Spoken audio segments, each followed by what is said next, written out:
Episode number 279 to 280।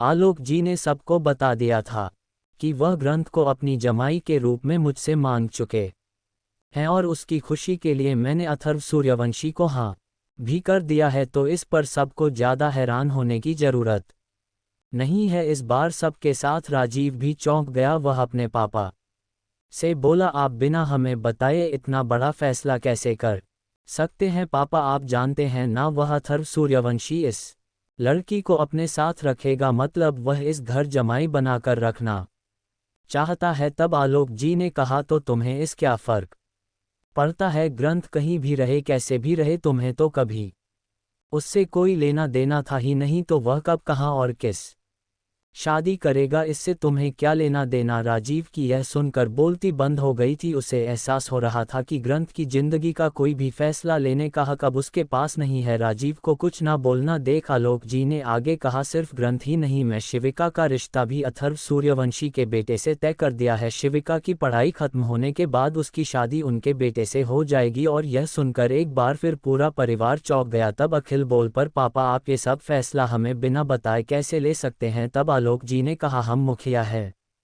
इस परिवार के, और चरण तुम्हें हमारे फैसले से कोई आपत्ति हो तो बताओ। सबने चरण जी की तरफ देखा। चरण जी ने एक नज़र शिविका पर डाली जो गुलाबी गाल लिए एक तक जमीन को देख रही थी। वह अपने पापा से बोले, मुझे कोई आपत्ति नहीं है पापा, अगर बच्चे एक दूसरे को पसंद करते हैं तो उनकी खुशी से बढ़कर हमारे लिए और कुछ नहीं है। अपने पापा की बात सुनकर शिविका का मन नाचने को करने लगा। वही सामने खड़ी यामिनी का पूरा शरीर आज की तरह देखने लगा, मगर वह कुछ नहीं बोली। वह जानती थी कि अद्वित तो पहले ही शिविका पर लड्डू है। उसे इन कुछ सालों में अद्वित की नज़रों में शिविका को गिरकर खुद उठाना होगा, और अगर वह ऐसा नहीं कर पाए तो और कोई तरीका वह अपनाएगी, लेकिन उसे शादी तो अद्वित से ही उसकी होगी। यही सब मन में सोचते हुए वह वहां से अपने कमरे में चली गई। साथ ही शिविका भी यह खुशखबरी अद्वित को सुनाने के लिए अपने कमरे में भाग गई। वहीं दूसरी तरफ ठाकुर हवेली में अक्षत गुस्से में इधर उधर घूम रहा था। उसे बहुत गुस्सा आ रहा था अथर्व पर, क्योंकि वह बिना बताए बाहर घूम रहा था। तभी अदिति उससे बोली, हाई बीपी, आप इतना चक्कर काटोगे तो सच में आपका बीपी हाई हो जाएगा, बेड चाहिए आपको, देखकर मुझे चक्कर आ रहे हैं। तब अक्षत ने उसे घूरते हुए कहा, बिल्कुल अपने बाप पर गई है तो कभी सीरियस नहीं रहती, तुम्हें पता है ना, यहाँ पिछली बार तेरे उसे नालायक आप पर हमला हुआ था, वह भी जानलेवा, और अब वह कुत्ता बाहर घूमने चला गया। इसलिए मैं तुम सबके साथ यहाँ आया था ताकि इस आदमी की टांगे थोड़ा काबू में रहे, लेकिन ये शहर ही मनहूस है उसके लिए। आदित्य को अक्षत पर बहुत गुस्सा आ रहा था। वह कुछ भी बोलता उससे पहले ही दरवाजे से अथर्व गाना गाते हुए आ रहा था, लैला मैं लैला ऐसी हूँ लैला, हर कोई चाहे मुझको ऐसी हो लैला। तब अदिति ने कहा, पापा आजकल तो आपकी लैला वह बीड़ी सिगरेट बनी हुई है, जूलियट की तरह आपसे चिपकी रहती है। तब अथर्व ने कहा, अरे मेरी दिति, मेरी जूलियट तो तेरी मम्मी है, कल रात बनाया है ना मैंने उसे, पूछो ज़रा। तभी आराध्या ने टेबल पर रखा वास उठा लिया और बोली, अगर तुम दोनों बाप बेटी चुप नहीं हुई तो मैं तुम्हारा सर फोड़ दूंगी, दिमानव कहीं का।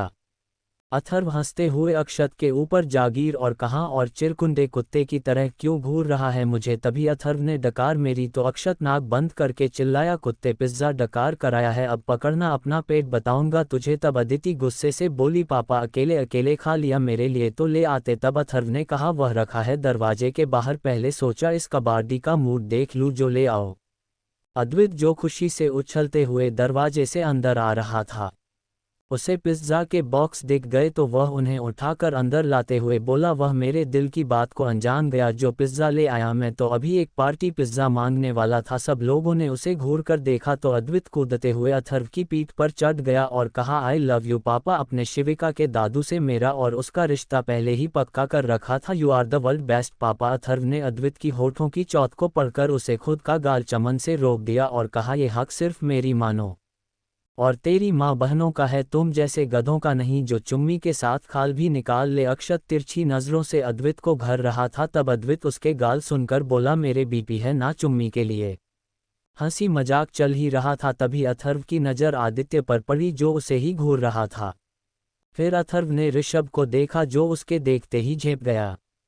वही अथर्व खड़ा होकर बोला, सब लोग यही है ना, मुझे अब थोड़ा सीरियस डिस्कशन करना है। तब मोहन जी ने कहा, सब यहीं पर है अथर्व, तुम्हें क्या बात करनी है। तब अथर्व आदित्य को घूरते हुए बोला, वही बात दादाजी जिससे आप इतने सालों से खौफ खा रहे हैं कि बच्चों को ये बात पता ना चले, लेकिन अब कुछ बच्चों के मन में शक पूरी तरह से घुल चुका है और रही सही कसर से आदमी ने पूरी कर दी। सबनी सवालिया नज़रों से आदित्य को देखा। तब अथर्व ने कहा, सॉरी दादी, मैं जानता हूँ आप और आपका ये बुढ़ा पति, मेरा मतलब दादाजी नहीं चाहते कि बच्चों के सामने सच आए, लेकिन ये बात भी सच है कि अगर किसी और ने तोड़ मरोड़ कर सबको बताया तो मेरे मन पापा के प्यार पर सवाल उठेंगे, उन्हें गलत समझ जाएगा, जो मैं कभी भी होने नहीं दूंगा। इसीलिए मैं सब बच्चों को यहाँ लेकर आया हूँ ताकि सबको पता चल जाएगी यहाँ पर कुछ लोग कितनी ज़्यादा गिरे हुए हैं।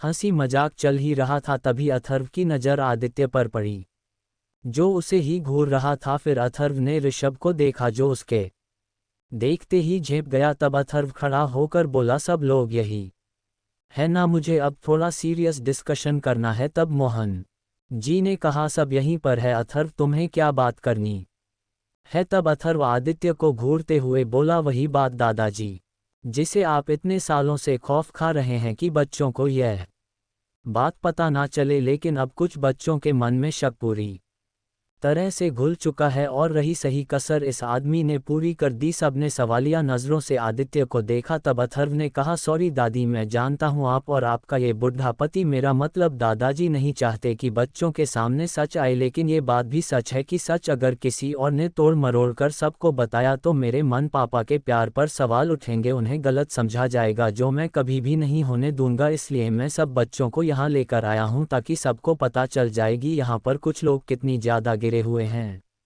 अक्षत अथर्व का हाथ पकड़कर बोला, आराम से बात करो, अर्थ बच्चे हैं यहाँ पर। तब अथर्व आदित्य की तरफ हाथ करके बोला, मैं आराम से ही सबसे बात करना चाहता था, लेकिन इस आदमी ने मेरा मूड बिगाड़ दिया। यहाँ से जाने के बाद ग्रंथ ने मुझसे कहा था कि अद्वित लोगों को शक हो गया है कि यहाँ पर मैटर कुछ गड़बड़ है और मैं सबको सच पर खुद बता दूँ। उसने ये भी कहा था कि अगर गलत तरीके से इन्हीं सच पता चला तो बात बिगड़ जाएगी, और इस आदमी ने यही किया। मैं तो खुद आज के दिन यहाँ आकर सब बच्चों को आराम से सच बताता सब कुछ, लेकिन इस आदमी ने ऋषभ को सब कुछ तोड़ मरोड़ कर बताया। इसने मेरे मन पापा को गलत बताया और अपनी माँ और बाप के कारनामे नहीं बताएं। अथर्व ने आगे कहा, 3 दिन पहले प्रैक्टिस के बाद अभी अपना फ़ोन गार्डन में भूल गया था। तब ऋषभ इस फ़ोन कर रहा था, मैंने सिर्फ ये बोलने के लिए फ़ोन उठाया था कि यह नहा रहा है, लेकिन सामने से इसने मुझे अभी समझकर सब कुछ उगल दिया। बताओ ऋषभ, क्या कहा था तेरे बाप ने तुमसे। ऋषभ ने आदित्य को देखा और बोलना शुरू किया। उसकी बात सुनकर अदिति, अद्वित और बाकी सब बच्चों की आंखें फैल गई। वही अक्षत, रंजीत, मोहन जी और मीनल जी के साथ कुछ और लोगों को भी आदित्य पर बहुत गुस्सा आया। अथर्व के कहने पर ऋषभ ने सबको बताने लगा कि उसे दिन क्या हुआ था। ऋषभ ने कहा, उसे दिन जब मैं पापा से गुस्सा हो गया था, तब रात में वह मेरे पास आए थे। उन्होंने कहा था कि दिन के बाद वह मेरे सोने तक मेरे साथ ही रहेंगे। तब मैंने सोचा कि क्यों ना मैं उन्हें अपनी बातों में उलझा कर सच का पता कर लूं, और मैंने किया भी ऐसा ही। जब वह मेरे साथ बातों में बिजी हो गए तब मैंने जानबूझकर अर्थ चाचू के बारे में बात शुरू कर दी और अंधेरे में एक तीर चलाया जो सीधा निशानी पर लगा। मैंने पापा से कहा कि मैं जानता हूं कि अर्थ चाचू रोहिणी दादी के सगे बेटे हैं। तब पापा ने मुझे सब बता दिया कि सच में चाचू उन्हीं के सगे भाई हैं, जिन्हें राकेश दादू पसंद नहीं करते थे। इसलिए उन्हें हॉस्टल भेज दिया गया, जहां पर वह अक्षत चाचू और बाकी दोस्तों से मिले और उनके पेरेंट्स के इतने क्लोज हो गए कि बड़े होकर भी वापस यहाँ नहीं आए। उल्टा प्रीतम दादाजी, जो राकेश दादू के जुड़वा भाई है, उन्होंने बिना यहाँ पर किसी को इन्फॉर्म किया अर्थ चाचू को विराट दादाजी की मदद से कानून गोद ले लिया, जो कि पूरी तरह से गलत था और रोहिणी दादी के साथ अन्याय हुआ था। ऋषभ की बात सुनकर जहां सभी बच्चे शॉक्ड हो गए और रोहिणी रोने लगी, वही अक्षत, रंजीत, मोहन जी और मीनल जी को आदित्य पर बहुत गुस्सा आया। वही अथर्व तमतमा गया और गुस्से से खड़ा हुआ और रोहिणी को लगभग झिड़कते हुए बोला, मेरे सामने रोकर नाटक करने की जरूरत नहीं है, समझिए आप। अपना रोना धोना बाद में कीजिएगा, जब सबको आपके पति और आपकी करतूत पता चलेगी तब। आदित्य अथर्व से बोल, माँ को कुछ भी कहने की जरूरत नहीं है अथर्व। तब अथर्व उसे भी घुटकाते हुए बोला, पता तो तेरी करतूत भी तेरे बच्चों को चलेगी, तब पता चलेगा तुम्हें और तुम्हारे माँ बाप को कि किस शर्मिंदगी से बचाने के लिए अब तक दादाजी ने मुझे रोका हुआ था।